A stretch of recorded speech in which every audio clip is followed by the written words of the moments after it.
அனைவருக்கும் இனிய மாலை வணக்கம். தேசிய மகளிர் ஜோதிட கூட்டமைப்பின் நிறுவனர் MD கனகாம்பாள் தலைமையின் கீழ் நடைபெற்று வரும் ஜோதிட நட்சத்திர சுடர்மணி நிகழ்வில் பங்கேற்று சிறப்பு செய்யும் அனைத்து ஜோதிட குருமார்களையும் மற்றும் ஜோதிட வல்லுநர்களையும் மற்றும் ஜோதிட ஆர்வலர்களையும் இரு கரம் கூப்பி வருக வருக என அன்புடன் அழைப்பதில் பெருமகிழ்ச்சி அடைகின்றேன். நிகழ்ச்சியின் முதலாவதாக கடவுள் வாழ்த்து. ஓம் ஐந்து கரத்தனை யானை முகத்தனை இந்தி நிலம்பிரை போலும் எயிற்றனை நந்தி மகந்தனை ஞான கொடுந்தனை புந்தியில் வைத்தடி போற்றுகின்றேனே. ஓம் சரவண பவ சண்முகா போற்றி போற்றி. ஓம் க்ரீம் ஆதித்யாய சோமாய மங்களாய புதாயக குரு சுக்ர சனிப்யச்ச ராகவே கேதுவே நமோ நமக. ஓம் குரு பிரம்மா குரு விஷ்ணு குரு தேவோ மகேஸ்வரக குரு சாட்சாத் பரபிரம்மம் தஸ்மை ஸ்ரீ குருவே நமக. நிகழ்ச்சியின் அடுத்ததாக நமது நிலையத்தில் நடைபெறக்கூடிய அனைத்து நிகழ்வுகளையும் ஆஸ்ட்ரோ பக்தி சேனல் மூலம் கண்டுகளிக்கும் அனைத்து நேயர்களுக்கும் மற்றும் இங்கு குழுமே இந்த நிகழ்ச்சியை கண்டுகளிக்கும் அனைத்து ஜோதிட வல்லுநர் ஜோதிட ஆர்வலர் மற்றும் ஜோதிட குருமார்களுக்கும் பயன்படுங்க. ஒவ்வொரு நாளும் ஒரு ஜோதிட டிப்ஸ் ஒன்று வழங்கப்பட்டு வருகிறது. அந்த வகையில் இன்று நம்மிடையே ஜோதிட டிப்ஸை வழங்க நமது தேசிய மகளிர் ஜோதிட கூட்டமைப்பின் ஆலோசகராக இருக்கக்கூடிய திருப்பூரை சேர்ந்த தனம் தண்டபணி ஐயா அவர்களை அன்புடன் வரவேற்று ஜோதிட டிப்ஸை வழங்குமாறு அன்புடன் கேட்கிறேன். வணக்கம், அனைவருக்கும் இணைய நமஸ்காரம். அடியேன் திருப்பூர் தனம் தண்டபாணி. மண்ணை தோண்டினால் புதைகள், ஜோதிடத்தை தேடினால் விடிகள். தேசிய மகளிர் ஜோதிட கூட்டமைப்பு நட்சத்திர சுடமணி நிகழ்ச்சியில் நாளொரு ஜோதிட டிப்ஸ். அதாவது இன்றைய டிப்ஸ் என்னவென்றால், நினைத்த காரியங்கள் கைகூட. சக்கரத்தாள் வரை வியாழன் வெள்ளி சனி இந்த நாட்களில் சிவப்பு மலர் வைத்து வழிபட நினைத்த காரியங்கள் கைகூடும். நன்றி, வணக்கம். வணக்கம் ஐயா.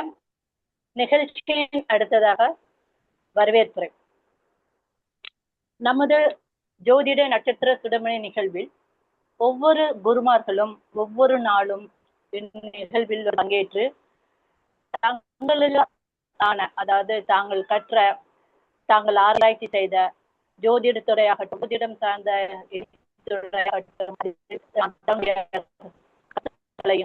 ஆராய்ச்சி செய்த அதனுடைய தலைப்புகளுக்கான சூட்சுமங்களையும் இங்கு நம்மிடையே பகிர்ந்து கொண்டு வந்து கொண்டிருக்கிறார்கள். அதில் இன்று நம்மிடையே ஆற்ற வந்து இருக்கிறது பார்த்தோம்னா, தென்காசி மாவட்டத்தை சேர்ந்த ஜோதிட டாக்டர் காந்திகுமார் முருகேசன் ஐயா அவர்கள் அவர்களை வரவேற்று முன்பாக அவரை பதிவிட இருக்கிறேன். ஐயா அவர்கள் அதாவது ஒரு நிகழ்வில் கேரள நிறுவனமான இன்டர்நேஷனல் அஸ்ட்ராலஜி ஃபெடரேஷன் மூலமாக ஜோதிஷ் ஞான் ரத்னா என்ற பட்டத்தை பெற்று தன்னுடைய ஜோதிட பயணத்தை தொடங்கியுள்ளார். அது மட்டுமல்லாமல் அஸ்ட்ராலஜிக்கல் ஃபேம் அவார்டு அப்படின்றதும் பெற்றுள்ளார். இவர் 2025 இருந்து தன்னுடைய ஜோதிட பயணத்தில் வந்து கால ஒன்று சிறப்பாக பயணப்பட்டு வந்து கொண்டிருக்கிறார். அது மட்டுமல்லாது 2025 டாக்டர் MP கிராண்ட் யூனிவர்சிட்டியில் இவருடைய தேர்விஸ்க்காக, அதாவது ஜோதிட துறையில் வந்து இவர் பணியாற்றிய பணியின் தேர்விஸ்க்காக ஆனரே டாக்டரேட் என்ற பட்டத்தையும் கொடுத்து இவர்களுக்கு வந்து மதிப்பு மரியாதையும் செய்துள்ளார்கள். அந்த வகையில் இவர்களுக்கு ஜோதிடத்தின் மூலம் ஆர்வமும் ஆராய்ச்சியும் இருந்து அதுல பலவிதமான சூற்றங்களை வந்து கையாண்டு மக்களுக்கும் சேவை செய்து வந்து கொண்டிருக்கிறார். அது மட்டுமல்லாத ஜோதிடத்தில் ஒரு பிரிவாக இருக்கக்கூடிய நம்ம பிரசன்ன முறைகள் அப்படிங்கிறது பல வகைப்பட்ட பிரசனங்கள் இருக்கு. அந்த வகையில் ஐயாவினுடைய பிரசித்தம் என்ன என்று பார்த்தால் சோழி பிரசனம். இந்த சோழி பிரசனம் மூலம் தங்களை நாடி வரக்கூடிய வாடிக்கையாளராகட்டும் மற்றும் தங்களுடைய கவலைகளை தீர்க்க வேண்டும் என்று வரக்கூடியவர்களாகட்டும் அனைவருக்கும் இந்த சோழி பிரசனம் மூலம் அவர்களுடைய குறைபாடுகள் என்ன என்று கண்டுபிடித்து அவர்கள் குறையை நீக்கி தன்னுடைய பயணத்தை தொடர்ந்து வந்து கொண்டிருக்கிறார். அத்தகைய சிறப்புமிக்க ஐயா அவர்கள், அதாவது ஜோதிட ரத்னா டாக்டர் காந்திகுமார் முகேஷன் ஐயா அவர்களை இன்று ஜோலி பிரச்சனை என்ற தலைமையில் பேச அழைக்கிறேன். அது மட்டுமல்லாது இவர் ஜோதிஷ் ஞான் ரத்னா ஆருத்ரா ஜோதிட ஆராய்ச்சி மையத்தையும் தென்காசி நிறுவி அவர் தன்னுடைய பயணத்தை தொடங்கி வந்திருக்கிறார். இத்தகைய சிறப்புமிக்க ஐயா அவர்களே வருக வருக என அனைவரின் சார்பாக வரவேற்று சோழி பிரசன்னம் என்ற தலைப்பில் தன்னுடைய சிறப்புரையை ஆற்றும்படி அன்புடன் அழைக்கின்றேன். ஐயா அவர்களே வருக. வணக்கம் மேடம். உங்களுடைய நிர்வாகிகள் அனைவருக்கும், இதில் கலந்து கொள்ளும் ஜோதிட ஆர்வலர்கள் அனைவருக்கும் எனது நெஞ்சார்ந்த வணக்கத்தை கூறி என்னுடைய உரையை துவக்கம் செய்கிறேன். குருர் பிரம்மா குருர் விஷ்ணு குரு தேவோ மகேஸ்வர குரு சாட்சாத் பரபிரம்ம தஸ்மை ஸ்ரீ குரவே நம. எல்லா புகழும் எமக்கு கற்றுத்தந்த எம்முடைய குருநாதர்களுக்கு போய் சேரட்டும் என்று இறைவனை வேண்டிக் கொண்டு இந்த உரையை துவக்குகிறேன். இன்னைக்கு கொடுத்த டாபிக் என்ன அப்படின்னு பாத்தீங்கன்னா, மேடம் கொடுத்த டாபிக் சோழி பிரசன்னம். இந்த சோழி பிரசன்னம் அப்படிங்கிறதுல கிட்டத்தட்ட ஒரு ஆண்டு காலமாக ரெகுலரா எல்லா மாதங்களும் நேரடி வகுப்பு, சோழி பிரசன்னம் நேரடி வகுப்பு மற்றும் ஆன்லைன்ல கிளாஸஸ் அப்படிங்கிறது எல்லாமே நம்ம நடத்துறோம். ஒரு மாதத்திற்கு குறைந்தது ஒரு 10 நாட்கள் அப்படிங்கிறது சோழி பிரசன்னம் பார்க்குறோம். நம்மளுடைய கிளைண்ட்ஸ்க்காக வேண்டி நேரடியாக வரக்கூடிய கிளைண்ட்ஸு மற்றும் வெளிநாடுகளில் இருக்கக்கூடிய கிளைண்ட்ஸுக்கு சோழி பிரசனம் அப்படிங்கிறது நம்ம ஆன்லைன்லையும் பார்த்துட்டு இருக்கிறோம். அப்போ இந்த சோழி பிரசனத்தினுடைய வித்தியாசம் என்ன, சோழி பிரசன்னம் அப்படிங்கிறதும் சோழி பிரசனத்தை தவிர ஜாதகம் அப்படிங்கிறதுக்கும் உண்டான அடிப்படையான வேறுபாடுகள் என்ன அப்படிங்கிறத முதல்ல பார்த்தோம் அப்படின்னா, ஒரு ஜாதகம் ஒரு குறிப்பிட்ட நபரை மட்டும் சுட்டி காட்டக்கூடியது. பொதுவா அவங்க இல்லைன்னா அவங்களுடைய பிள்ளைங்கள், அவங்களுடைய அப்பா அம்மா, இதுதான் அந்த ஜாதகத்தினுடைய. அதுக்கு முன்னாடி உள்ள சில விஷயங்களை நம்ம ஒரு ரொம்ப கவனமா பார்க்கணும் அப்படின்னு பார்த்தீங்கன்னா, அதுல பெரும்பாலும் என்ன மாதிரியான சிரமங்கள் இருக்கும் அப்படின்னா, ஒரு 5 தலைமுறையாக ஒரு குடும்பத்துல ஆண் வாரிசுங்கிறதே இல்லைங்க. ஒரு 5 தலைமுறையாக ஆண் வாரிசுகளே இல்லை. இல்லைன்னா ஒரு 5 தலைமுறையாக ஒரு பெரிய அளவுல கஷ்டத்தை அனுபவிச்சுட்டு இருக்கிறாங்க. பொருளாதார மேன்மைகள் இல்லாம அதுக்கு முன்னாடி ரொம்ப பெரிய அளவுல பணக்காரங்களா இருந்தவங்க ஒரு 5 தலைமுறையா அந்த மாதிரி பணம் அப்படிங்கிறதே இல்லாம அன்றாட வாழ்வுக்கே சிரமப்பட்டு கொண்டிருக்கக்கூடிய சூழ்நிலைகள். இப்படி தலைமுறைகளை பற்றி பேசக்கூடிய ஒரு விஷயம். ஒரு குறிப்பிட்ட ஒரு பிரச்சனையின் காரணமாக ஒரு தலைமுறையை ஒரு 5 அல்லது 6 தலைமுறைகளாக ஒரு விதமான பிரச்சனைகளை சந்திச்சுட்டே வர்றாங்க. அதுக்கு என்ன காரணம்னு தெரியாது. ஒரு குறிப்பிட்ட ஜாதகத்தை மட்டும் பார்த்து அதை கண்டுபிடிக்கிறது முடியாத காரியம். அப்ப இந்த மாதிரி சிக்கலான சில விஷயங்களை கண்டுபிடிக்கிறது தான் இந்த சோழி பிரசன்னத்தினுடைய அடிப்படையான வேறுபாடு. ஜாதகத்துக்கும் சோழி பிரசன்னத்துக்கும் வேற என்ன சில கேள்விகள் வித்தியாசம் இருக்கும் அப்படின்னு பாத்தீங்கன்னா, இப்ப இவருக்கு ஜாதகம் அப்படிங்கிறது தசாபுத்தியின் அடிப்படையில ஒரு தசை நடக்கு, ஒரு சனி தசை நடக்கு, 19 வருஷம் எப்படி இருக்கும் அப்படிங்கிறது சனியை பொறுத்துதான் இருக்கும். அப்போ இந்த 19 வருஷ காலத்துக்குமே இந்த சனியை அடிப்படையாக வைத்து இந்த தசாபுத்திகளில், இந்த புத்திகளில் இந்த மாதிரியான நன்மைகள் இருக்கும் அப்படிங்கிறது சொல்லலாம். இல்ல அப்படின்னா சனி நல்லா இருந்தாரு அப்படின்னா இந்த சனி தசை நல்லா இருக்கும்னு சொல்றோம். இதெல்லாமே 19 வருஷத்துக்கு. சோழி பிரசன்னத்துக்கு என்ன அப்படின்னா, ஒரு விஷயம், இப்ப எனக்கு அரசு உத்தியோகம் கிடைக்குமா அப்படின்னு. ஐயா வணக்கம் சார். நவமணி சண்முகம் சார் வணக்கம். ஐயா எனக்கு ஒரு முக்கியமான குருநாதர்கள்ல ஒரு ஆள். எனக்கு ரொம்ப பெரிய அளவுல மாரல் சப்போர்ட் கொடுக்கக்கூடிய ஆளு. எப்ப நான் போன் பண்ணாலும் ஐயாவனுடைய எவ்வளவு பிஸியா இருந்தாலும் எனக்கு ஒரு தடவை பதில் சொல்லக்கூடிய ஒரு பெரிய கருணை மிகுந்த ஒரு உள்ளம். அவருடைய பாதங்களை பணிந்து அவருடைய ஆசீர்வாதத்தை வாங்கி கொண்டு நான் இந்த உரையை தொடக்கிறேன். அப்போ இந்த ஜாதகத்துக்கும் பிரசன்னத்துக்கும் என்ன வேறுபாடு அப்படின்னு பாத்தீங்கன்னா, ஒரு குறிப்பிட்ட நபர் ஒரு தசாபுத்தியை நம்ம ஜாதகத்தை வச்சு ஆய்வு பண்ணலாம். இல்லைன்னா தசாபுத்தியின் அடிப்படையில இவர் லைஃப் எப்படி இருக்கும் அப்படின்னு சொல்லலாம். ஆனா பிரசன்னத்துல என்னன்னா, எனக்கு அரசாங்க உத்தியோகம் கிடைக்குமா அப்படின்னு ஒரு கேள்வி கேட்கிறாங்க. அப்போ நம்ம இது கிடைக்குமா கிடைக்காதாங்கிறது மட்டும்தான் வேணும். அவருக்கு தசாபுத்தி என்ன வேணாலும் இருக்கட்டும், அவருடைய ஜாதகத்துல என்ன தசாபுத்தி வேணும். அப்ப லக்னம் அப்படிங்கிறது இப்போ அரசு உத்தியோகத்துக்கு உண்டான முக்கியமான கிரகம் அப்படிங்கிறது சூரியன். அப்போ சூரியன் கெட்டு போகாம இருக்கணும். அந்த பிரசன்னம் போடுறோம் அப்படின்னா அந்த பிரசன்ன நாளுல சூரியன் கெட்டு போகாம இருக்கணும். சூரியன் நீசமாக கூடாது, சூரியன் பலம் விளந்த நிலையில இருக்கக்கூடாது, பாவிகளோட தொடர்புல இருக்கக்கூடாது. இதுதான் விஷயம். 2வது விஷயம் என்னன்னா 10ஆம் அதிபதி அப்படிங்கிறத நம்ம பாக்குறோம். இந்த 10ஆம் அதிபதி இல்லைன்னா சூரியன் அப்படிங்கிற இந்த இரண்டு கிரகங்களை மட்டும் எந்த ஒரு பிரசன்னத்திற்கும் லக்னத்தை தொடர்பு கொள்ளாத ஒரு கிரகம். உதாரணமா எனக்கு அரசு உத்தியோகம் கிடைக்குமா அப்படின்னு கேட்டீங்கன்னா, லக்னாதிபதியும் சூரியனும் ஒருத்தர் கான்டாக்ட் பண்ணணும், இல்லைன்னா சூரியன் லக்னத்துல இருக்கணும், இல்ல 10ஆம் அதிபதி அப்படிங்கிற அந்த ஒரு கிரகம் வந்து லக்னத்தை பார்க்கணும். இந்த மாதிரியான ஒரு ஒரு கேள்விக்கு அந்த கேள்வியின் காரகன் அல்லது பாவகன் லக்னத்தை தொடர்பு கொள்ளாத வரை அந்த இதுக்கு சாதகமான இல்லை. அப்ப ரெண்டுக்கும் என்ன வித்தியாசம்? இப்ப அந்த லக்னத்திற்கு உரிய 10ஆம் அதிபதியோ அல்லது சூரியனையோ தொடர்பு கொள்ளலைன்னா இந்த வருஷம் கிடைக்காதுன்னு அர்த்தம். அப்படிதான் எடுத்துக்கிடணும். இந்த வருஷத்துல இந்த அரசு உத்தியோகம் கிடைக்க போறது இல்லை. மொத்தத்திலேயே சூரியனே நீசமாயிருக்கிறாங்க அப்படின்னா அரசு உத்தியோகமே கிடைக்க போறது இல்லை அப்படிங்கிறது. இதுதான் வித்தியாசம். கல்யாணம் அப்படிங்கிறது நடக்குமான்னு கேட்டீங்கன்னா, கல்யாணத்தை குறிக்கக்கூடிய கிரகம் ஒரு ஆம்பளை கேட்கறாங்க, கல்யாணம் நடக்குமா அப்படின்னு கேட்கறாங்க. அப்ப சுக்கிரன் லக்னத்துல இருக்கணும், இல்லைன்னா சுக்கிரன் லக்னத்தை பார்க்கணும். இது ஒண்ணு. ரெண்டாவது விஷயம் வந்து 7ஆம் அதிபதி லக்னத்துல இருக்கணும், அல்லது 7ஆம் அதிபதி லக்னத்தை பார்க்கணும். இந்த ரெண்டுலையும் ஒன்று தொடர்பு கொள்ளாமல் திருமணம் என்பது அந்த குறிப்பிட்ட ஒரு ஆண்டு காலம் அப்படின்னு எடுத்துக்கலாம். அந்த ஒரு ஆண்டு காலத்திற்கு திருமண யோகம் இல்லை. ஒரு விஷயத்தை எவ்வளவு எளிமையா சொல்ல போனா, ஜாதகம் அப்படிங்கிறதே ஒரு சிக்கலான கணிதம். அதை விட மிகுந்த சிக்கல்களை கொண்டதுதான் சோழி பிரசன்னம். கணிதங்கள் சோழி பிரசன்னத்துல நிறைய இருக்கு. கூட கணிதம்,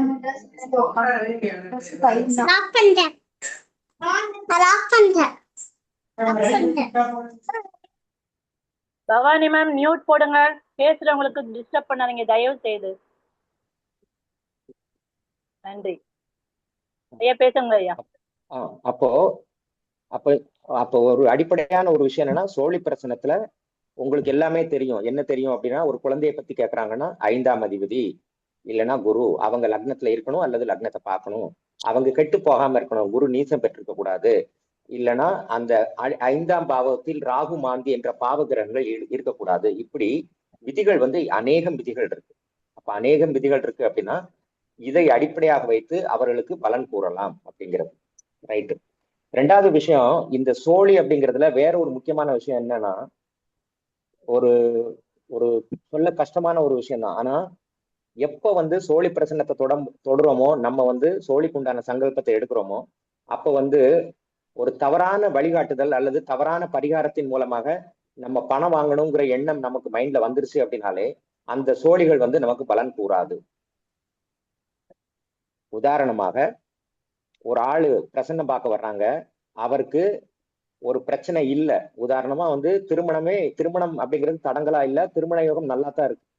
ஆனால் இந்த பிரசன்ன வித்தகர் என்று சொல்லக்கூடிய ஜோதிடம் பார்க்கிறவங்க இவங்கிட்ட இருந்து பணம் வாங்கணுங்கிற எண்ணத்தோட சோழியை எடுத்து, உங்களுக்கு திருமணம் ஆகணும்னா நீங்க வந்து 50,000 ரூபாய் செலவு பண்ணி இது பண்ணணும் அப்படின்னு சொல்லி அவங்களை பொருளாதார ரீதியில பயன்படுத்தணும்னு நினைச்சாங்கனாலே அந்த சோழி வந்து அவருக்கு பலன் கொடுக்காது.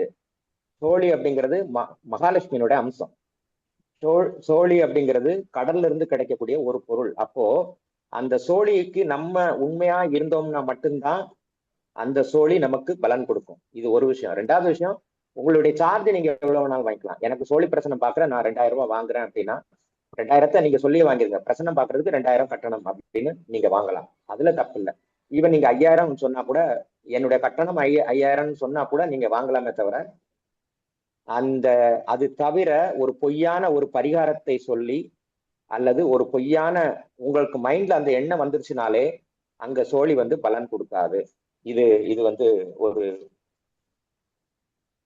சோழிக்கு உண்டான முக்கியமான சில நமக்கு டைம் வந்து ரொம்ப கம்மியா தான் கொடுத்துருக்குறாங்க. நமக்கு ஒரு 1 hour தான். அப்படிங்கிறதுனால இந்த சோழிக்கு உண்டான விதிமுறைகள் அப்படிங்கிறதெல்லாம் ரொம்ப போக வேண்டாம். சோழில என்னென்ன விஷயங்களை பார்க்கலாம்ங்கிறத மட்டும் மேலோட்டமா பார்த்துடலாம். சோழி நாளைக்கு நாளை கழிச்சு இந்த 2 நாள் வந்து நேரடி சோழி பிரசன்னம் வகுப்பு என்னுடைய அலுவலகத்துல வச்சு நடக்குது. அதுக்குன்னு சில மாணவர்கள் வராங்க, அவங்களுக்கு நம்ம நடத்துறோம். அவங்களுக்கு அதாவது சோழி கத்துக்கிற விருப்பம் இருக்கிறவங்களுக்கு இந்த பிரசன்ன விதிகளை ரொம்ப சொல்லலாம். ஆனா பொதுவா என்னென்ன மாதிரியான தோஷங்களை வந்து இந்த சோழிகள் மூலமாக கண்டுபிடிக்கலாம் அப்படிங்கிறத மட்டும் நம்ம ஓவராலா சொன்னா தான் அந்த டைம் சரியா வரும். 1/2 hour தான் டைம் இருக்கு.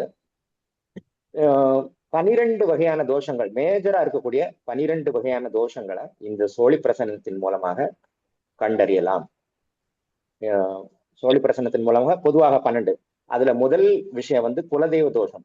யாருக்கு ஒரு ஆளுக்கு குலதெய்வ தோஷம் இருக்கோ அவங்களுக்கு அதுக்கு அடுத்து வரக்கூடிய எந்த ஒரு நிகழ்ச்சிகளுமே அனுகூலமா இருக்காது. உதாரணமா பெரிய அளவுல பொருளாதார தடைகள், இல்ல அப்படின்னா பெரிய அளவுல சுப நிகழ்ச்சிகளினுடைய தடைகள், இப்படி எல்லா பிரச்சனைகளுமே அந்த குலதெய்வத்தினுடைய அனுகிரகம் இருக்கா அப்படிங்கிறது நிறைய பேருக்கு சந்தேகம் இருக்கும். குலதெய்வம் கோயிலுக்கு போவாங்க, வழிபாடு பண்ணுவாங்க. அப்படி இருந்தாலும் கூட, சார் எனக்கு குலதெய்வம் அருள் இருக்கா சார், குலதெய்வம் கோயிலுக்கு போயிட்டு வந்தாலே பிரச்சனை இருக்கு சார், குலதெய்வம் கோயிலுக்கு போகாம இருந்தாலும் பிரச்சனை இருக்கு சார், அப்ப குலதெய்வம் இருக்காங்களா, அனுகிரகம் பண்றாங்களா அப்படின்னு கேட்டீங்கன்னா அந்த குலதெய்வ தோஷத்தை கண்டுபிடிக்கலாம் ரோலி பிரசன்னத்தின் மூலமாக. ரெண்டாவது விஷயம் என்ன அப்படின்னு பார்த்தீங்கன்னா, குலதெய்வ குற்றம்ங்கிறது ஒண்ணுக்கு, தோஷம்ங்கிறது குற்றம்ங்கிறது ஒரு சிறிய அளவுல வேறுபாடு. வீரியத்தன்மையின் அளவு வேறுபாடுகளின் அடிப்படையில குலதெய்வ தோஷம் அப்படிங்கிறது இருக்கு, குலதெய்வ குற்றம்ங்கிறது இருக்கு. மூணாவது என்ன அப்படின்னு பாத்தீங்கன்னா சர்ப்பதோஷம் அப்படிங்கிறது. சர்ப்பதோஷத்தினுடைய விளைவுகள் என்னவா இருக்கும் அப்படின்னா, என்னுடைய கற்றறிந்தலின் ஒரு அடிப்படையில யாருக்கெல்லாம் சர்ப்பதோஷம் அதிகமா இருக்கோ அவங்களுக்கு பொருளாதார நன்மைகள் நல்லாவே இருக்கு, அதுல பிரச்சனையே இல்லை. சர்ப்பதோஷம் ஒரு ஆளுக்கு இருக்கு அப்படின்னாலே மிகப்பெரிய அளவுல கோடிகளை சம்பாதிக்கக்கூடிய யோகம், அல்லது பல லட்சங்களை ஒரே மாதத்தில் சம்பாதிக்கக்கூடிய யோகம், இப்படிங்கிறது வர்றது எல்லாமே பெரும்பாலும் மிக கடுமையான சர்ப்பதோஷம் இருக்கிறவங்களுக்கு தான் வருது. எங்க பிரச்சனை வருது அப்படின்னு பாத்தீங்கன்னா, உணர்வு ரீதியிலான பிரச்சனைகள். என் பிள்ளை வெளிநாட்டுல இருக்கிறான், அவன் வெளிநாட்டுல நல்லா சம்பாதிக்கிறான், ஆனா அவனை நம்ம பார்க்க முடியல, நினைச்ச நேரம் பார்க்க முடியாது. அப்போ உணர்வு ரீதியிலான பிரிவினைகள். இல்ல அப்படின்னு பாத்தீங்கன்னா ஊர்லயே இருக்க முடியாது, அவங்களுடைய பூர்வீகம் அப்படிங்கிறதே அவங்களுக்கு வேலை பார்க்க மாட்டாங்க. வெளிநாட்டுல வீடு எடுத்து தங்கியிருப்பாங்க, வெளிநாடுகள்ல வீடு வாங்கியிருப்பாங்க, பெர்மனன்ட் ரெசிடென்சி வச்சிருப்பாங்க, ஆனா வீட்டுல இங்க இருக்க முடியாது. இல்லைன்னா நினைச்ச நேரத்துல தாய் தந்தையரை பார்க்க முடியாது, மனைவியும் சில நேரம் பார்க்க முடியாது. இப்படி உணர்வு ரீதியிலான பிரச்சனைகளை தருவது சர்ப்பதோஷம். பிதிர்தோஷம், இது பிதிர்தோஷம் தெரியும். பிதிர்தோஷம் அப்படிங்கிறது தந்தை வழி தோஷம், இல்லைன்னா முன்னோர்களுக்கு திதி தர்ப்பணங்கள் செய்யாததனுடைய குற்றம் அப்படிங்கிறது.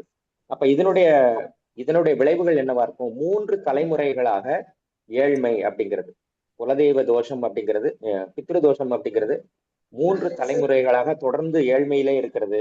அப்போ ஒரு வெறுமையில இருக்கிறது, உணர்வு ரீதியில ஒரு வெறுமை, வெற்றிடம், சொந்தக்காரங்க மதிக்க மாட்டாங்க, இப்படியான பிரச்சனைகள் எல்லாமே சொல்லக்கூடியது பித்ருதோஷம்.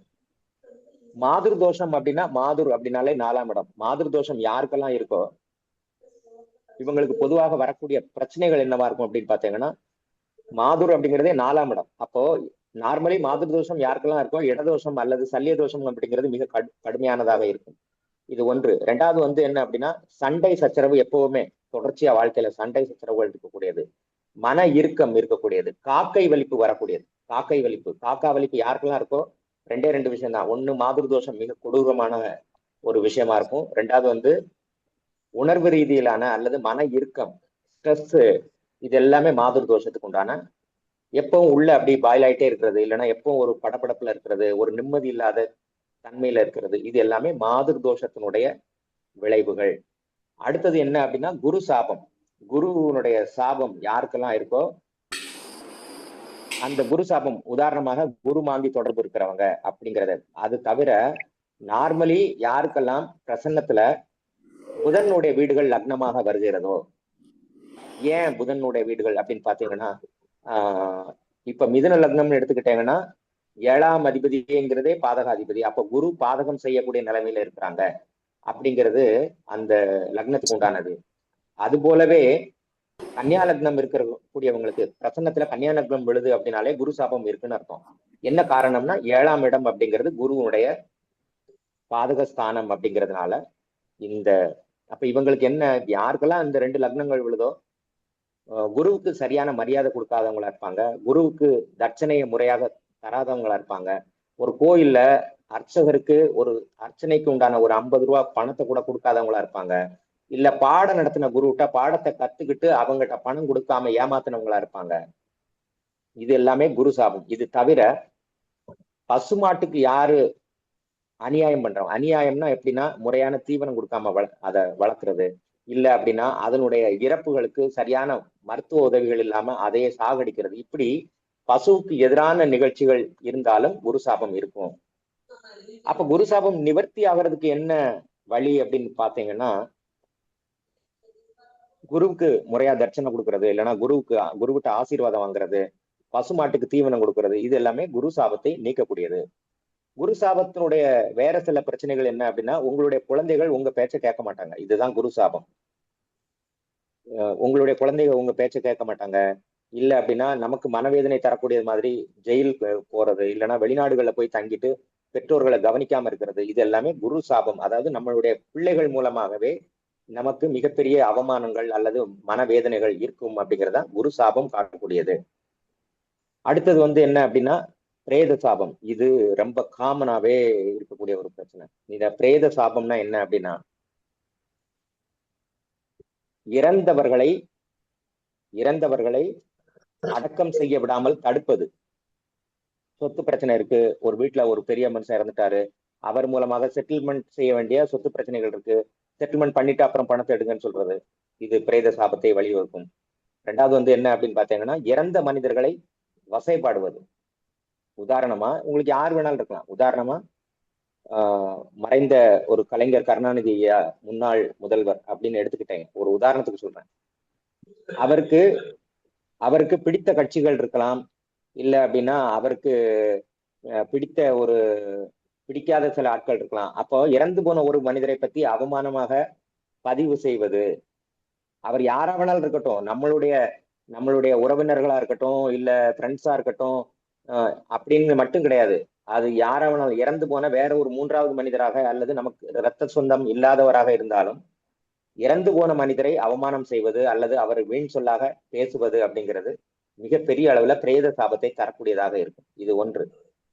ரெண்டாவது வந்து என்ன அப்படின்னா, ஒரு குடும்பத்துல வயசானவங்க இறந்து போகக்கூடிய நிலைமையில இருக்கக்கூடியவங்களுக்கு முறையாக கவனிப்பு இல்லாம கொடுக்கறது, அவங்களை கொண்டு வந்து தெருவுல போட்டு பாக்குறது, இல்ல அவங்களுக்கு மருத்துவ உதவிகள் செய்யாம இருக்கிறது, அவங்க அந்த படுக்கையிலேயே மலஜலம் எல்லாமே கழிக்கும், அதெல்லாம் சுத்தம் பண்ணாம மாசக்கணக்கில் அப்படியே போட்டு அவங்கள வந்து கவனிக்காம விடுறது, சீக்கிரம் செத்து தொலைட்டுங்கிற மாதிரியான ஒரு எண்ணத்துல அவங்களை இப்படி படுத்துறது எல்லாமே அவங்களுக்கு மிகுந்த மனவேதனையை தரக்கூடியது. அப்போ அவங்க இறக்கக்கூடிய அந்த கடைசி நாட்கள்ல மிகுந்த மனவேதனைக்கு உட்பட்டு இவர்களை சபிப்பார்கள் அப்படிங்கிறது. இவங்களை, என் பெத்த பிள்ளையே இப்படி பண்றாங்கடா, நான் வயசான காலத்துல படுத்திருக்கிறேன், என்னை பாக்குறதுக்கு கூட ஆள் இல்லை அப்படின்னு சொல்லி மனம் வேதனைப்படக்கூடிய அளவுல கலக்கத்தை உருவாக்குவது பிரேத சாபத்திற்கு வழிவகுக்கும். மூன்றாவது என்ன அப்படின்னு பாத்தீங்கன்னா, எந்த ஒரு மனிதர் ஒரு ரோட்ல இறந்து ஒரு மனிதரை தூக்கிட்டு போறாங்க அப்படின்னாலும் அவரை கிண்டலா பேசுறது, இல்லைன்னா அவரை வந்து இந்த போறான் பாரு, நான் எனக்கு கடன் கொடுக்கணும், போயிட்டான் பாரு, ஒரு 50,000 கடன் வாங்கினா இன்னைக்கு இறந்து போனான், இப்படி பேசுறதுமே மிகப்பெரிய அளவுல சார் அவன் வாங்குறதுனால இவன் ஆதங்கத்தை சொல்றாங்க சார், அதுல பிரச்சனை இல்லை. யாரோ நம்மகிட்ட ஒரு ஆள் கடன் கொடுத்துருக்கு, நம்ம ஒரு ஆளுக்கு கடன் கொடுத்துருக்குறோம், அவர் ஏழ்மையின் காரணமாக அவர் இறந்து போனாரு இல்லைன்னா போயிட்டாரு அப்படின்னா அதை வந்து அந்த அடக்கம் பண்றதுக்கு நம்ம என்னைக்குமே தடுக்க கூடாது. பணத்தை கொடுத்துட்டு நீ இடத்த இது காலி பண்ணு அப்படிங்கிற மாதிரியான நிர்பந்தத்தை கொடுக்க கூடாது. சரி, இப்ப இதனுடைய விளைவுகள் என்னவா இருக்கும் அப்படின்னு பாத்தீங்கன்னா, பிரேத சாபம் யாருக்கெல்லாம் இருக்கோ மிக அகோரமான பசி இருக்கும், கொடூரமான பசி. நீங்க 10 இட்லி சாப்பிட்ற இடத்துல நான் 30 இட்லி சாப்பிட்டாலும் உங்களுக்கு பசி அடங்காது, வேணும் வேணும் வேணுங்கிற மாதிரியான ஒரு வெறித்தனமான பசி. ரெண்டாவது வந்து என்ன அப்படின்னு பாத்தீங்கன்னா, மிக கடுமையான வயிற்று வேதனை. ஒற்றை தலைவலி. யாருக்கெல்லாம் ஒற்றை தலைவலி இருக்கோ நீங்க தயவு செஞ்சு பாத்தீங்கன்னா அந்த பிரேத சாபம் இருக்கா அப்படிங்கிறத உங்களுடைய ஜாதகத்திலேயோ இல்ல பிரசன்னம் மூலமாகவோ நீங்க பாத்துக்கிடுங்க. பிரேத சாபம் அப்படிங்கிறது பாதகஸ்தானத்துல மாந்தி இருக்கிறதுங்க. பிரேத சாபத்தினுடைய ஒரு இது பாதகஸ்தானத்தில் மாந்தி இருப்பது பிரேத சாபம். அப்போ கன்னியா லக்னம் வருது அப்படின்னா கன்னிக்கு 7ஆம் இடமான மீனத்தில் மாந்தி இருந்தால் பிரேத சாபம்ங்கிறது உறுதி. ஒருவேளை மிதுன லக்னமாக இருக்கு, 7ஆம் இடமான தனுசுல மாந்தி இருந்தால் பிரேத சாபம். இல்லை அப்படின்னா பாதகாதிபதியுடன் மாந்தி. இப்ப கன்னியா லக்னமா இருக்கு, பாதகாதிபதிங்கிறது குரு, இந்த குருவோட மாந்தி எந்த ராசியில போய் இருந்தாலும் அது பிரேத சாபம் அப்படிங்கிறது அர்த்தம். அப்ப பாதக ஸ்தானத்தில் மாந்தி அல்லது பாதகாதிபதியுடன் மாந்தி இவங்க இருந்துன்னா ஒற்றை தலைவலி கட்டாயம் இருக்கும். இதெல்லாம் சொல்றதுக்கு நீங்க செக் பண்ணி பார்த்தீங்கன்னா உங்களுக்கு அப்பட்டமா சில விஷயங்கள் தெரியும். நீங்க ஒற்றை தலைவலிக்கு எவ்வளவுதான் மாத்திரை எடுத்துக்கிறீங்க, எவ்வளவுதான் ட்ரீட்மெண்ட் எடுத்தீங்களோ தீராதது ஒரே மாந்திக்கு உண்டான பரிகாரம் அப்படிங்கிறது நீங்க பண்ணீங்கன்னா, இப்போ ஒண்ணும் இல்லை, முந்தா நாள் நான் மதுரையில தான் இருந்தேன். ஒரு தெரியாத ஒரு நபர், நமக்கு சம்பந்தமே இல்லாத ஒரு நபர், அவருடைய தாயார் இறந்து போனாரு. கிட்டத்தட்ட ஒரு 25,000 ரூபாய் நான் கொஞ்சம் அமௌண்ட் போட்டு என்னுடைய நண்பர்கள்ட்ட இருந்து வாங்கி 25,000 ரூபாய் கொடுத்துருக்குறோம் அந்த இதுக்கு. இதை பெருமையா சொல்லலைங்க. என்ன அப்படின்னா, தற்செயலா நான் ஆக்சுவலா போனது வேற ஒரு விஷயத்துக்கு. அந்த நான் ஒரு வாஸ்து சம்பந்தமா ஒரு விஷயத்துக்கு தான் நான் போயிருந்தது. ஆக்சுவலா ஒரு பெரிய ரியல் எஸ்டேட் ஓனருக்கு ஒரு வாஸ்து சம்பந்தமான ஒரு சில விஷயத்துக்காண்டி தான் நான் போயிருந்தேன். அவங்களுடைய தனிப்பட்ட ஜாதகங்கள், தனிப்பட்ட முறையில் அவங்களுக்கு பிரசனம் பார்க்கறதுக்கு தான் 2 நாட்கள் நான் மதுரையில இருந்தேன். 3வது நாள் என்ன ஆச்சு அப்படின்னு பாத்தீங்கன்னா, ஒரு ஒரு ஒரு ஒரு மிக பாவப்பட்ட ஒரு குடும்பத்துல இருந்து இந்த மாதிரி இறந்து போறாங்க லைவா.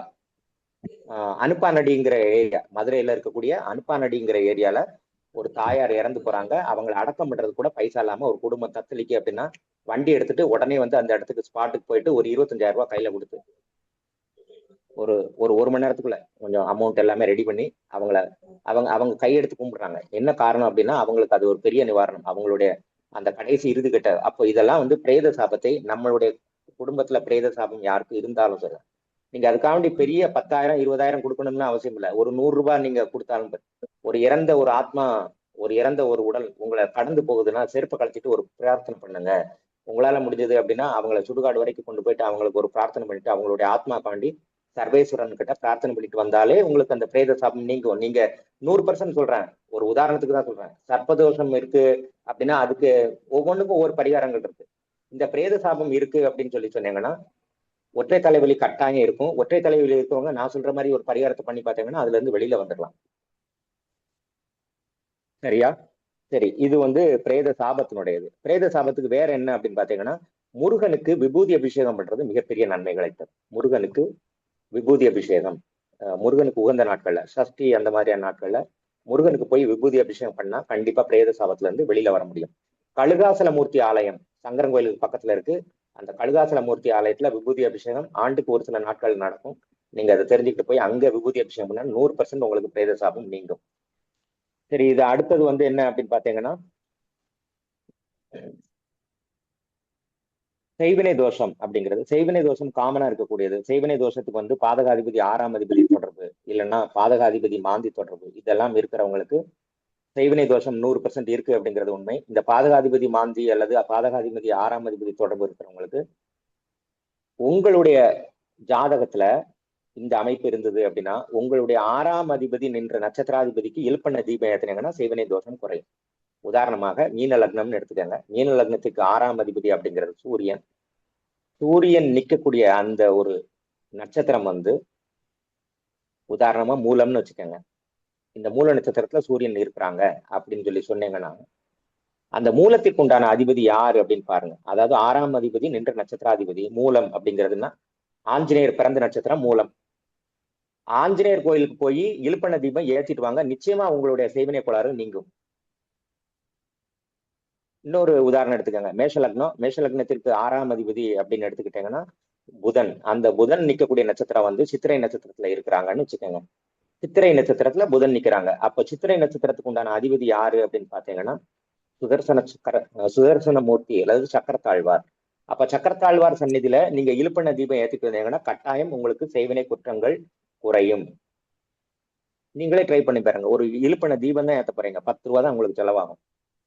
ஏத்திட்டு வந்து பாருங்களேன், ஒரு 3 நாள் ஏத்துங்களேன், தொடர்ச்சி ஏற்றி பாருங்க, குறையும். அடுத்தது வந்து என்ன அப்படின்னு பாத்தீங்கன்னா சத்ரு தோஷம். சத்ரு அப்படின்னாலே எதிரிகள் தொல்லை. இந்த பாதகாதிபதியினுடைய திசை அல்லது 6ஆம் அதிபதியினுடைய திசையில தான் சத்துக்கள் அதிகமா வருவாங்க. பாதகாதிபதியினுடைய திசை நடக்கும்போது அல்லது 6ஆம் அதிபதியினுடைய தசை நடக்கும்போது சத்துருக்கள் எதிரிகள் அதிகமா இருக்கும்போது நார்மலி வந்து ஒரு மாதம் ஒரு முறை வெண்பூசணிக்காய் சுற்றி பலி கொடுக்கலாம். சாத்வீக பலி அப்படிங்கிறது கொடுக்கலாம். சாத்வீக பலி கொடுக்கும்போது உங்களுக்கு எதிரிகள் தொல்லை குறையும்.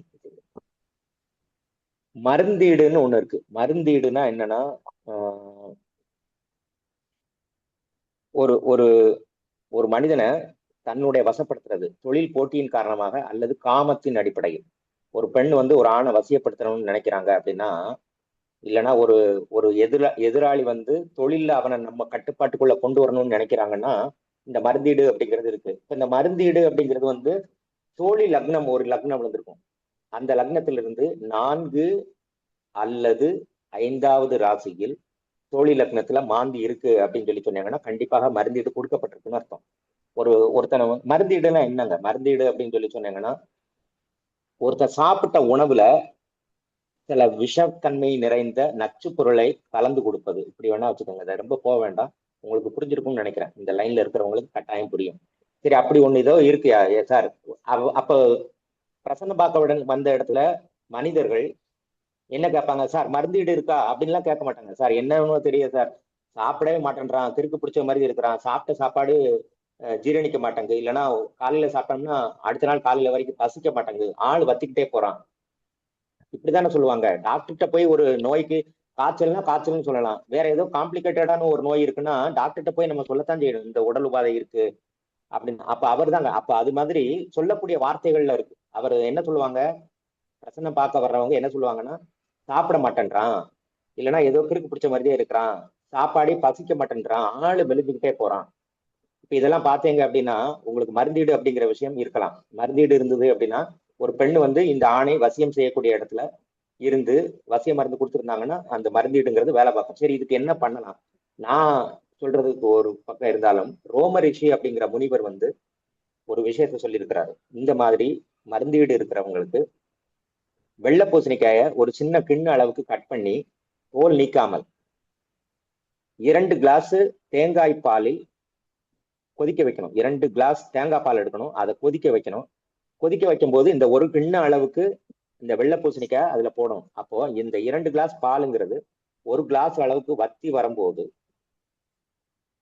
அந்த பானத்தை அந்த அந்த சுட வச்சு அந்த கொஞ்சம் ஆற வச்சு வெறும் வயிற்றுல ஒரு 3 நாள் காலையில சாப்பிடணும்.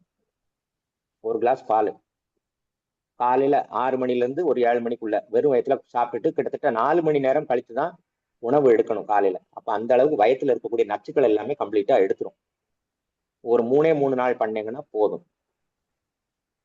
இது தவிர பொதுவா சொல்லக்கூடிய விஷயம் என்ன அப்படின்னு பாத்தீங்கன்னா, நக்ஸ்வாமிகா அப்படிங்கிற ஒரு ஹோமியோபதி மெடிசின் இருக்கு. அந்த நக்ஸ்வாமிகா எடுக்கும் போதும் இந்த வயிற்றில் உள்ள மருந்தீடு அப்படிங்கிறது குறையும்னு ஜோதிட விதிகள்ல சொல்லியிருக்கிறாங்க. சரி, இதெல்லாம் தாண்டி நிரந்தரமா இந்த மருந்தீடுங்கிறது வேலை பார்க்க வேண்டிய இந்த நான் சொன்ன அந்த தேங்காய் பால் அப்புறம் வெண்பூசணி இது இருக்குல்ல, இது வந்து யாருனாலும் சாப்பிடலாம். என்ன காரணம்னா உணவில் விஷம் அப்படிங்கிறது இன்னைக்கு எல்லாருக்குமே இருக்கு. உணவில் விஷம்னா நீங்க சாப்பிடக்கூடிய உணவுகள்ல பூச்சிக்கொல்லி மருந்துகள் இந்த மாதிரி நிறைய அடிக்கிறாங்க. இந்த பூச்சிக்கொல்லி மருந்துகள் அடிக்கும் போது அந்த உணவுலே நிறைய விஷயங்கள் இருக்கு, அது மூலமாக நிறைய நோய்கள் வருது. அப்போ ஒரு 6 மாசத்துக்கு ஒருக்க இந்த இந்த தேங்காய் பால் இந்த வெள்ளை பூசணிக்காவை கொதிக்க வச்சு நீங்க குடிக்கிறதுமே மிகப்பெரிய அளவில் நன்மைகளை செய்யும். இது வந்து நான் சொல்லலைங்க, இது வந்து ரோமரிஷி அப்படிங்கிற முனிவர் சொன்னது. அவர் எழுதியிருக்கிற அந்த ஒரு நூல்கள்ல ஒரு ஒரு குறிப்பா இந்த இது வந்து இருக்கு. சரி, சோழி லக்னத்துல இருந்து 4-5 இருந்ததுன்னா இந்த வசியம் வந்து காமத்தால் செய்யப்பட்ட வசியம் அப்படிங்கிறது, காமம் அப்படிங்கிறது நோக்கத்தின் அடிப்படையில. 6-7-8 இருந்ததுன்னா எதிரிகள் தன்னுடைய விஜயத்திற்காக செய்த ஒரு மருந்தீடு அப்படிங்கிறது அர்த்தம். அடுத்தது வந்து என்னன்னா இடதோஷம் அல்லது சல்லிய தோஷம். யார் ஒருத்தவங்களுக்கு 4ஆம் இடத்துல மாந்தி இருக்கு, இல்ல 4ஆம் அதிபதியோட மாந்தி இருக்கு அப்படின்னு சொன்னாங்கன்னா இடதோஷம் இருந்தது அப்படின்னா மாதுர் தோஷம் பை ஆப்வியஸ்லி. அப்ப இடதோஷம் இருக்கிறவங்களுக்கு சல்லிய தோஷ நிவர்த்தி அப்படிங்கிறது பண்ணலாம். 2வது வந்து என்ன அப்படின்னு பாத்தீங்கன்னா, தாயார் வழி குலதெய்வம் கோயில்ல போய் மாவிளக்கு எடுத்து அந்த தெய்வத்திற்கு மஞ்சள் அபிஷேகம் செய்வதும் மிகுந்த நன்மைகளை பயக்கும். இது 2வது. 3வது வந்து என்னன்னா சுதர்சன ஹோமம் சல்லிய தோஷத்தை நீக்கக்கூடியது, அல்லது சக்கரத்தாழ்வாருக்கு செய்யப்படக்கூடிய அந்த ஹோமம் அப்படிங்கிறது இடதோஷத்தை நீக்க வல்லது. கொஞ்சம் காஸ்ட்லியா இருக்கும் அதெல்லாம் வந்து பாத்தீங்கன்னா. ஏன்னா ஒரு சுதர்சன ஹோமம் பண்றீங்கன்னா கொஞ்சம் ஓரளவுக்கு நல்லா பண்ணணும்னா கிட்டத்தட்ட ஒரு 50,000 ரூபாய் செலவாகும். அந்த அளவுக்கு செலவு பண்ண முடியாதவங்க சல்லிய தோஷ நிவர்த்தி அப்படிங்கிறது பண்ணலாம். 2வது வந்து குலதெய்வம் தாயார் வழி குலதெய்வம் கோயிலுக்கு, பொதுவா உங்களுடைய குலதெய்வம்ங்கிறது உங்களுடைய தந்தையார் வழி குலதெய்வம் இல்லையா, இது தாயார் வழி குலதெய்வத்துக்கு போய் நீங்க மாவிளக்கு எடுத்து, உங்க குடும்ப உறுப்பினர்கள் 5 பேர் இருக்கிறாங்கன்னா 5 பேருக்கும் சேர்த்து மாவிளக்கு எடுத்து அப்புறம் வந்து மஞ்சள் அபிஷேகம் செய்துட்டு வரும்போது நல்லா இருக்கும். ஒருவேளை உங்களுடைய அந்த தாயார் வழி குலதெய்வம் ஆணாக இருந்தால் அமாவாசை அன்னைக்கு அந்த வழிபாட்டை பண்ணணும். பெண் தெய்வமாக இருந்ததுன்னா பௌர்ணமி அன்னைக்கு பண்ணணும்.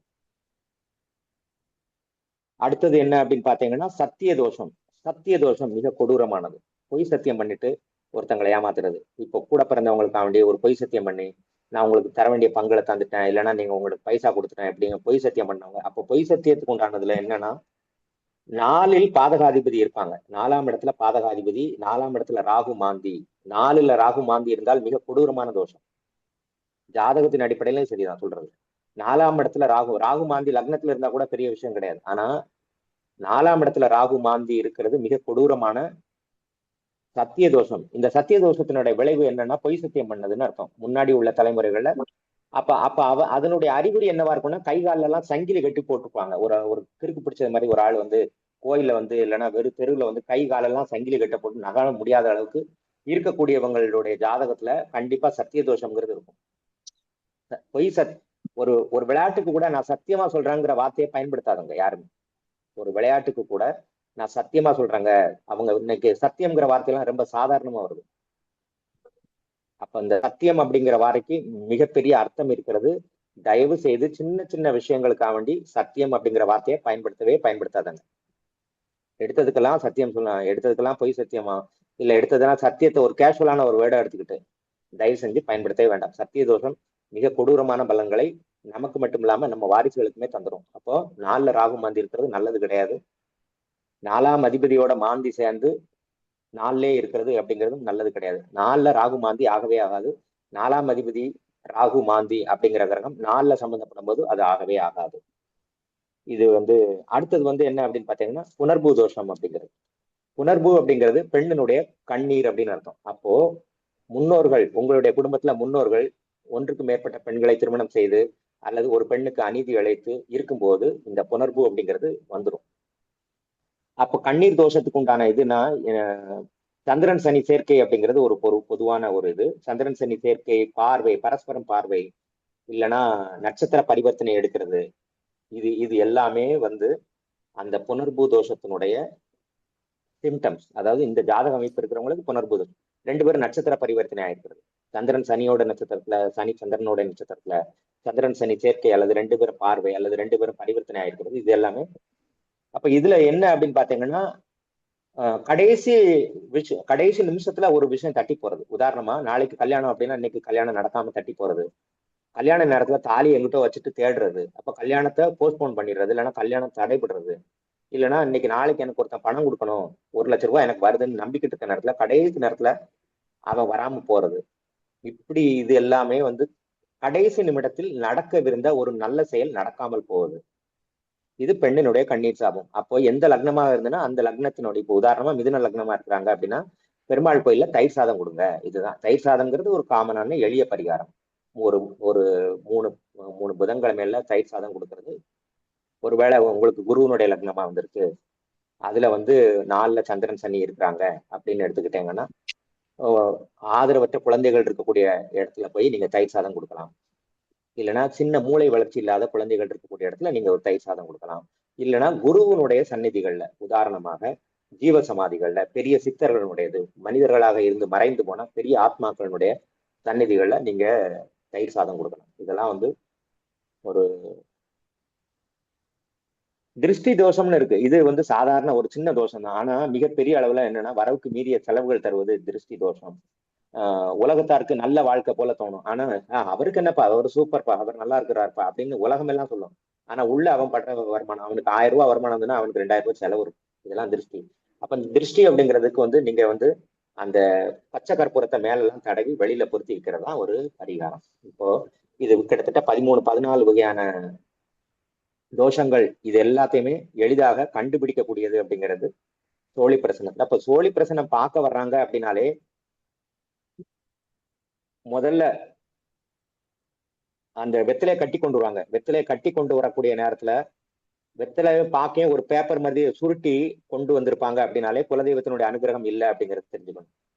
ஒரு பிரசனம் பார்க்க வராங்க, சோழி பிரசனம் பார்க்க வர இடத்துல வெத்திலையும் வாங்கிட்டு வராங்க, வெத்திலையை வந்து கட்டி வச்சிருக்காங்கன்னு குலதெய்வத்தினோட போய் கும்பிட்டுட்டு வாங்கன்னு சொல்லிருங்க. குலதெய்வத்தை போய் நீங்க வழிபாடு பண்ணிட்டு அடுத்து கூட இன்னொரு நாள் 2 நாள் கழிச்சு கூட வாங்கன்னு சொல்லிருங்க. காரணம் அவர்களுக்கு குலதெய்வத்தினுடைய அனுகிரகம் இல்லை. அப்போ லக்னத்திலேயே உங்களுக்கு மாந்தி இருக்கு, பிரசனம் பார்க்கக்கூடிய முதல் நேரத்துல லக்னத்திலே மாந்தி வந்திருக்கு அப்படின்னாலும் மாந்தி தோஷம் இருக்கு அப்படிங்கிறத இந்த 2 விஷயத்துக்கும் கட்டாயம் நீங்க அவாய்ட் பண்ணணும். ஒருத்தங்க வந்து பிரசனம் பாக்குறாங்கன்னா பிரசனம் பாக்குறதுக்கு இன்னைக்கு பிராப்தம் இல்லை அப்படிங்கிறத அவங்களுக்கு சொல்லணும். இப்போ இவ்வளவு நேரம் நடத்திருக்கிறேன். இந்த இந்த இந்த சோழி பிரசன்னம் சம்பந்தமான உங்களுக்கு ஏதாயினும் கேள்விகள் இருந்தா, இல்ல நான் சொன்னதுல ஏதாவது உங்களுக்கு கேள்விகள் இருந்தா தாராளமா கேட்கலாம். நம்ம அதுக்கு அடுத்து கொஞ்சம் கண்டினியூ பண்ணிக்கிறோம். சிறப்பையா. நன்றி உரையை வழங்கிட்டு நம்ம இதோட கேள்வி பதில் நேரத்தை வச்சுக்கலாம். ஓகே. நிகழ்ச்சியின் அடுத்ததாக நன்றி உரை. நன்றி உரையை வழங்க நமது தேசிய மகளிர் ஜோதிடர் கூட்டமைப்பின் ஆலோசகராக இருக்கக்கூடிய திருப்பூரை சேர்ந்த தனம் தண்டபாணி ஐயா அவர்களை அன்புடன் நினைக்கிறேன்.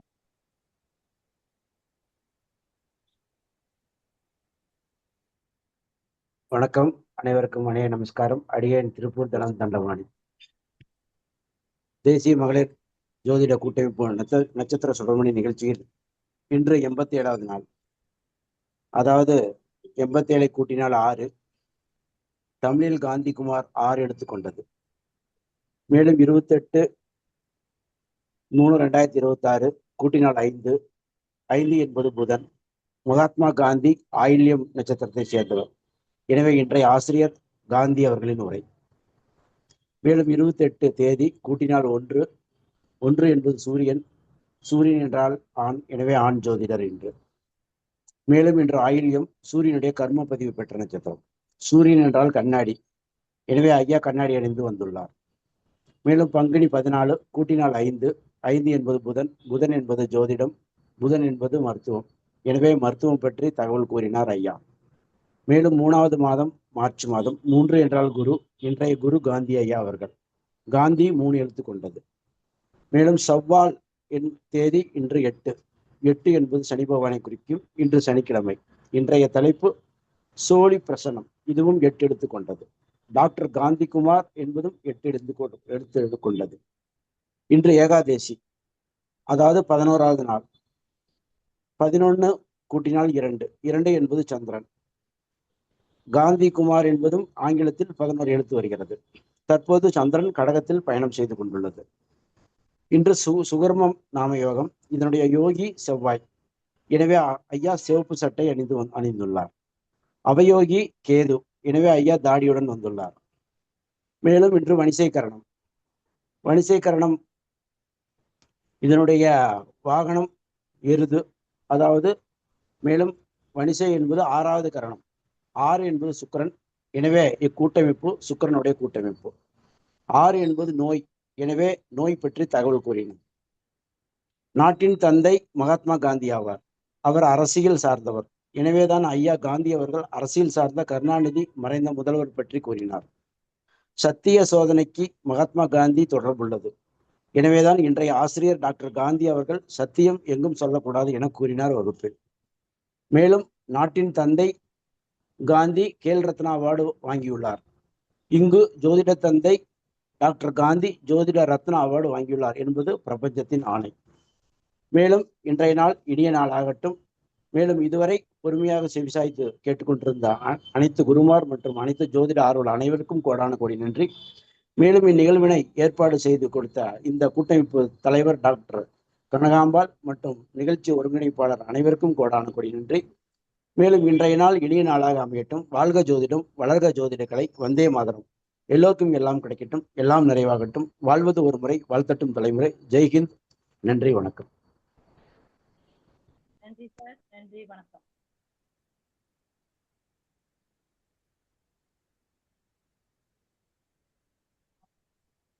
ஐயா தங்களுடைய சிறப்புரை மிகவும் பயனுள்ளதாக இருந்தது ஐயா. அதாவது ஒரு ஜாதகம் அப்படிங்கறதுல பார்த்து நம்ம என்ன குறைபாடுகள் இருக்குன்றத கண்டுபிடிப்பதை விட சோழி பிரசனத்துல இத்தகைய ஒரு நுணுக்கங்கள் எல்லாம் கண்டுபிடிப்பது, அது மட்டுமல்லாத அதுக்கான பரிகாரங்கள் அப்படிங்கறதெல்லாம் அருமையான முறையில நீங்க விளக்கி கூறியிருக்கீங்க. அது சார்பாக முதலில் தனிப்பட்ட நன்றி இந்த வணக்கத்தையும் மற்றும் தேசிய மகளிர் ஜோதிட நன்றி தெரிவித்திருக்கீங்க. இந்த நிகழ்வில் தங்களுடைய சிறப்புரை சம்பந்தமாக கேட்கக்கூடியவர்களான ஒரு கேள்வி நேரம். அட்மின் ஐயா யாரும் கேள்வி கேட்கறது கேட்கலாம்.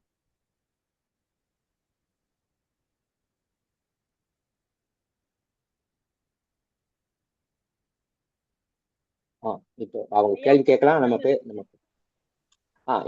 அதாவது போன் நம்பர் நோட் பண்ணிக்கங்க. அவர்கிட்ட ஜோலி பிரச்சனை படிக்கிறதுனாலும் படிக்கலாம், இல்ல ஜோலி பிரச்சனை பார்க்கணும்னாலும் நீங்க பாத்துக்கலாம். ஐயாவோட போன் நம்பரை நோட் பண்ணிக்கங்க. 77 087 89250.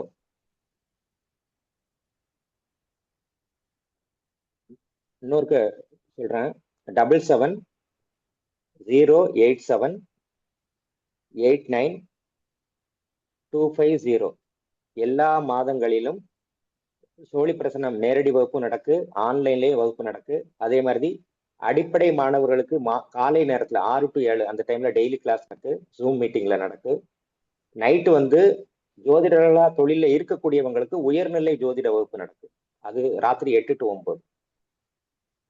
அப்ப அடிப்படை ஜோதிட வகுப்பு, உயர்நிலை ஜோதிட வகுப்பு, சோழி பிரசனம் நேரடி வகுப்பு, சோழி பிரசனம் ஆன்லைன்ல இருக்கக்கூடிய வகுப்பு எல்லாமே நடக்கு. இதுல யாரு எது கத்துக்கிட விரும்பினாலும் உங்க பெயர்களை தாராளமாக கொடுக்கலாம். அட்வான்ஸா கத்துக்கிடணுங்கிறவங்க ராத்திரி 8 மணி to 9 மணி. இப்ப இந்த கிளாஸ் முடிஞ்ச உடனே அடுத்து 8 to 9 எனக்கு ஒரு ஆன்லைன் கிளாஸ் இருக்கு. அதுல ஜோதிடர்களாக பயிற்சி பெற்றவர்கள் இருக்கிறார்கள். அவர்களுக்குன்னு நம்மளால முடிஞ்ச ஒரு உதாரண ஜாதகங்கள் நிறைய காட்டி ஒரு 3 மாசம் கிளாஸ் நேற்று தான் ஆரம்பிச்சிருக்கிறேன். அப்ப இன்னும் 3 மாசம் அந்த கிளாஸ் இருக்க போது உங்களுக்கு உயர்நிலை ஜோதிடம் கற்றுக்கொள்ள விருப்பம் இருந்தால் தாராளமாக உங்கள் பெயரை பதிவு செய்து கொள்ளலாம். சரி, இப்ப கேளுங்க. இப்ப உங்களுக்கு ஏதாவது சோழி பிரசன்னத்துல இப்ப நம்ம நடத்தின ஒரு இதுல உங்களுக்கு கேட்கலாம். ஏதாவது சந்தேகங்கள் இருந்தா இல்லைன்னா உங்களுக்கு விளக்கங்கள் தேவைப்பட்டால் கேட்கலாம். ஐயா சாந்தாமணிங்க ஐயா. வணக்கம் மேடம். ஐயா நான் எங்க போனாலுமே தடங்களா வருதுங்க ஐயா. எது எடுத்தாலும் ஒரு இதா இருக்குங்க ஐயா. சரிங்க மேடம். அத என்ன ஒரு தொழில் வச்சாலுமே தடங்கள் வருதுங்க. ஓகே, நீங்க ஒண்ணு பண்ணுங்க. நீங்க வந்து காலையில பிரசன்னம் பார்க்கக்கூடியதுதான். பெரும்பாலும் ஒரு மாதத்துல எல்லா நாட்கள்லயுமே ஒரு அமாவாசை இல்ல பிரதமை இல்லைன்னா கிரகணம் அந்த மாதிரி நாட்கள் தவிர பெரும்பாலும் பிரசன்னம் பார்க்கலாம். உங்களுக்கு பிரசன்னம் பார்க்கணும், உங்களுக்கு என்ன பிரச்சனை அப்படின்னு தெரிஞ்சுக்கிடணும், இல்லைன்னா உங்களுக்கு ஜாதகம் பார்க்கணும் அப்படின்னா என்னுடைய நம்பருக்கு நீங்க தொடர்பு கொள்ளுங்கள். அந்த நம்பர்ல வந்து நீங்க நாளைக்கு முடிஞ்சதுன்னா நாளைக்கு பார்க்கலாம், இல்ல அதுக்கு அடுத்த நாள் பார்க்கணும்னா பார்க்கலாம். உங்களுக்கு எப்போ உங்களுக்கு சௌகரியப்படுதோ எனக்கு வாட்ஸ்அப்ல என்னுடைய நம்பருக்கு நீங்க மெசேஜ் அனுப்புங்க. கண்டிப்பாக உங்களுக்கு உரிய தீர்வுகளை கட்டாயம் கொடுப்பாங்க. சரிங்க ஐயா, நன்றிங்க ஐயா. சரிங்க, சரி. வந்து பார்வை உண்டாயா மாந்திக்கு? மாந்திக்கு பார்வை அப்படிங்கிறது இருக்கு சார். ஆனாலும் சேர்க்கை அப்படிங்கறத பிரதானமா எடுத்தா போதும். மாந்திக்கு வந்து 3, 11 அப்படி பார்வைகள்லாம் இருக்குன்னு சொல்றாங்க. பட் நம்மளை பொறுத்த அளவுல என்னன்னா சேர்க்கை அப்படிங்கறத பிரதானமாக எடுத்தால் போதும். என்னுடைய அனுபவத்துல அது மாந்திக்கு பார்வை உண்டு. மாந்திக்கு 3, 11 பார்வைகள் இருக்கிறது. சரியா? சரிங்க சார்.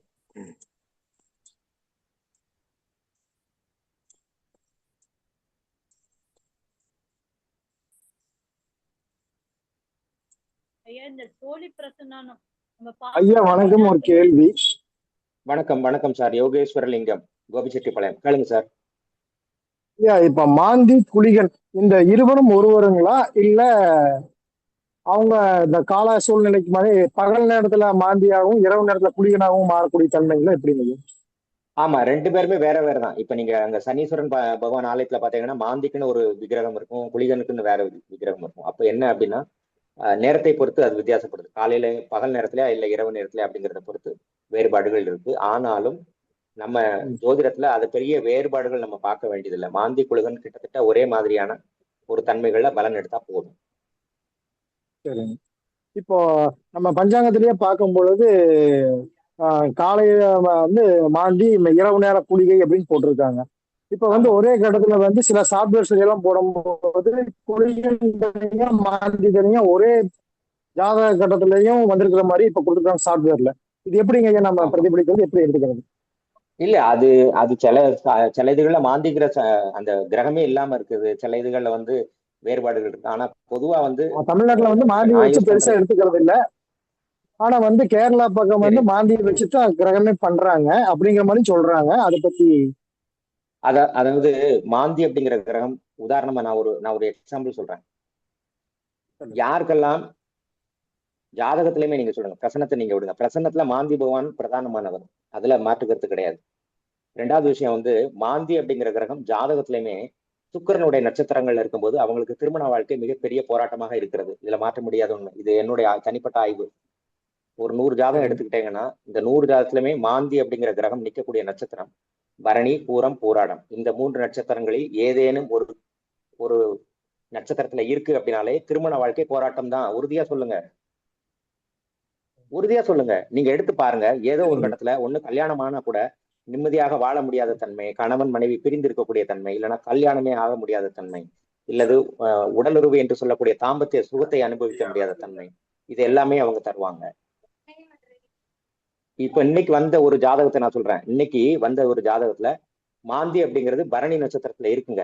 நோட் பண்ணிக்கோங்க. மாந்தி அப்படிங்கிற கிரகம் பரணி நட்சத்திரத்துல இருக்கிறாங்க. குரு அப்படிங்கிற கிரகம் வந்து பூர நட்சத்திரத்துல இருக்கிறாங்க. குரு அப்படிங்கிறது பூர நட்சத்திரத்துல இருக்கிறாங்க. ராகு அப்படிங்கிற கிரகம் பூராட நட்சத்திரத்துல இருக்கிறாங்க. என்ன விஷயம் சொல்ல வந்தது? மாந்தி லக்னத்துல இருந்து பரணியில இருக்கிறாங்கன்னா அதே திரிகோண ஸ்தானத்துல பூரா நட்சத்திரத்துல குரு இருக்கிறாங்க. அப்போ 9ஆம் அதிபதி அதிபதிங்கிறது குருவா மேஷ லக்னத்துக்கு அந்த தந்தையின் மூலமாக ஒரு தவறான வாழ்க்கையை துணையை தேர்வு செய்து கொடுத்தவரே தந்தை தான். பெண்ணுக்கு ஒருத்தனை கல்யாணம் பண்ணி இவனைத்தான் கல்யாணம் பண்ணுன்னு நிர்பந்தம் பண்ணி அப்போ அந்த பெண்ணினுடைய வாழ்க்கையினுடைய சீரழிவுக்கு காரணமாக இருந்தவர்களே அவருடைய தந்தை. தெரியாத ஒரு நல்ல மனிதர் இல்லாத ஒருத்தனை செலக்ட் பண்ணி கொடுத்தது தந்தை. 2வது விஷயம் வந்து குரு அப்படிங்கிறது மாந்தி நட்சத்திரத்துல இருந்ததுனால, அதாவது குரு அப்படிங்கிறது அந்த மாந்தி நின்ற நட்சத்திரத்துக்கு திரிகோண நட்சத்திரமான பூர நட்சத்திரத்துல இருந்ததுனால அந்த 2 குழந்தைகளையுமே தாய் அப்படிங்கிறவங்க வளர்க்க முடியாம வேற அவங்களுடைய அம்மாட்ட கொடுக்கவோ இல்லைன்னா அவங்கள்ட்ட புருஷன்ட்ட 2 பேருக்கும் கிட்டத்தட்ட பிரிவினை வரக்கூடிய காலம் ஆயிடுச்சு. குரு 9ஆம் அதிபதி அப்படிங்கிறதுனால தந்தையே ஒரு தவறான வாழ்க்கை துணையை தேர்வு செய்து கொடுத்தார். இது 1. 2வது இப்ப ராகுதசை நடக்கு. ராகுதசையில இப்போ ராகுதசை நடக்கு. ராகு அப்படிங்கிறது தசை நடத்தி அதுவும் சுக்கிரனுடைய நட்சத்திரத்துல இருந்த காரணத்தினால 9ஆம் இடத்துல இருக்கிறதுனால அது மிகப்பெரிய அளவுல குடும்பம் அப்படிங்கிறது. அப்போ இந்த மாந்தி அப்படிங்கிற ஒரு நட்சத்திரம் இப்ப எந்த ஒரு கிரகமும் இப்ப உதாரணமா சந்திரன் வந்து நீசம் பெற்றிருக்கிறாங்க அப்படி வச்சுக்கோங்க. சந்திரன் அனுஷ நட்சத்திரத்துல நீசம் பெற்றிருக்கிறாங்க. இதே உத்திரட்டாதியில வேற ஏதாவது ஒரு கிரகம் இருக்கு, உத்திரட்டாதியில குரு இருக்குன்னு வச்சுக்கோங்க. கண்டிப்பாக குரு அப்படிங்கிறது தன்னுடைய ஆதிபத்திய ரீதியில் காரகத்துவ ரீதியில் நீச பலன்களை தருமா தராதா? கண்டிப்பா தரும். கண்டிப்பா தரும். அதுதான் விஷயம். அப்போ அடிக்கடி நான் சொல்லக்கூடிய ஒரு விஷயம், மாந்தி அப்படிங்கிறது யாருக்கெல்லாம் சுக்கிரனுடைய நட்சத்திரங்கள்ல இருக்கோ வாழ்க்கை கண்டிப்பாக சிறப்பானதாக கிடையாது. மாற்றமே இல்லை. இப்ப நீங்க நிறைய பேர் என்ன சொல்றாங்க அப்படின்னா 9 கிரகத்துல பலன் சொல்ல முடியாதவங்க எதுக்கு மாந்தி எடுக்கிறீங்க? 9 கிரகத்தை வச்சு பலன் சொல்ல முடியாதவங்க தான் மாந்தி எடுப்பாங்கன்னு சொல்லி. கிடையவே கிடையாது. நான் மாந்தி அப்படிங்கிற ஒரு ஸ்டாரை வச்சுக்கிட்டே 9 கிரகத்துக்கு நான் பலன் சொல்ல தெரியும். மாந்தி அப்படிங்கிற ஒரு பாயிண்ட் எடுத்துக்கிட்டு மட்டுமே உங்களுடைய மொத்த ஜாதகத்தையுமே நம்மளால சொல்ல முடியும். இருக்கு. அதுவும் இப்ப நீங்க மாந்தி சம்மந்தப்படுது அப்படின்னாலும் தசாபதி சம்மந்தப்படணும். அதுல மாற்றம் இல்லை. இப்ப மாந்தி நின்ற நட்சத்திரம் மாந்தி கெட்டு போன ஒரு இடத்துல இருக்கு. ஆனா மாந்தி நின்ற நட்சத்திரத்துல இப்போ அந்த நட்சத்திர அதிபதியினுடைய தசை நடக்கு அப்படின்னா தான் உங்களுக்கு பிரச்சனைகள் தரும். மாந்தி மிருகசீரட நட்சத்திரத்துல இருக்கு அப்படின்னா செவ்வாய் தசை இல்லைன்னா செவ்வாபுத்தி வந்தா தான் அதுக்குண்டான பிரச்சனைகள் வருங்கிறது ஒரு கணக்கு. அப்ப தசாபுத்திங்கிறது பிரதானமாக சம்பந்தப்படணும். இப்ப நீங்க கேட்ட கேள்விக்கு பதில் வந்திருக்கும்னு நினைக்கிறேன். வந்துதா? கண்டிப்பா கண்டிப்பா கண்டிப்பா கண்டிப்பா புரிஞ்சுதுங்க. நல்லா புரிஞ்சுதுங்க. மிக்க நன்றிங்க ஐயா.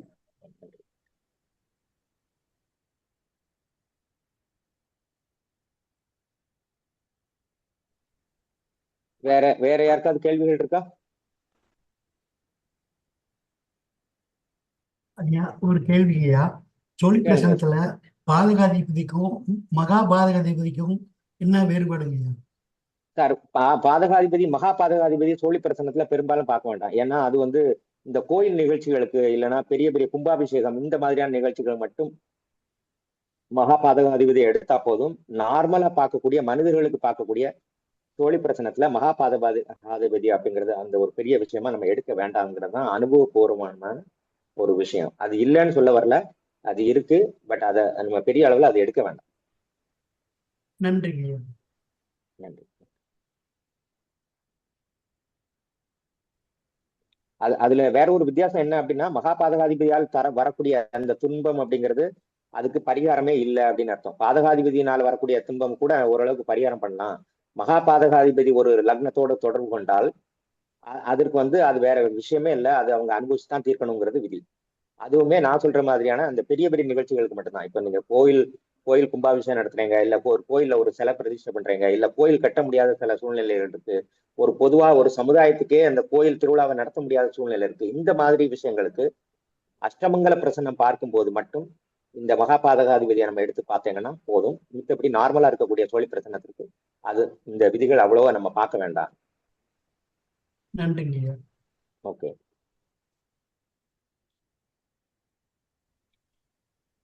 ஐயா, இந்த சோழி பிரசனத்துல மட்டும்தான் இந்த மகா பாதகாதிபதின்றது ஒரு பார்க்கக்கூடிய நிலை இருக்கா, இல்ல சாதாரணமா ஜாதகம் பார்க்கும்போதும் இந்த மகா பாதகாதிபதியினுடைய நிலையை அறிஞ்சு அதுக்கு பரிகாரம் இல்லை அப்படிங்கிறது சொல்லலாம்?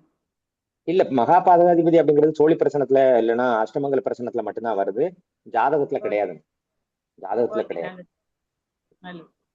ஓகே.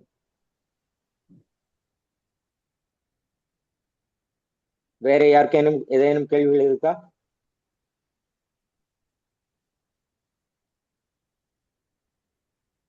ஓகே, யாருக்கும் இல்லை. எங்க பவானி மேம் வந்திருக்கீங்களா? பவானி மேடம்.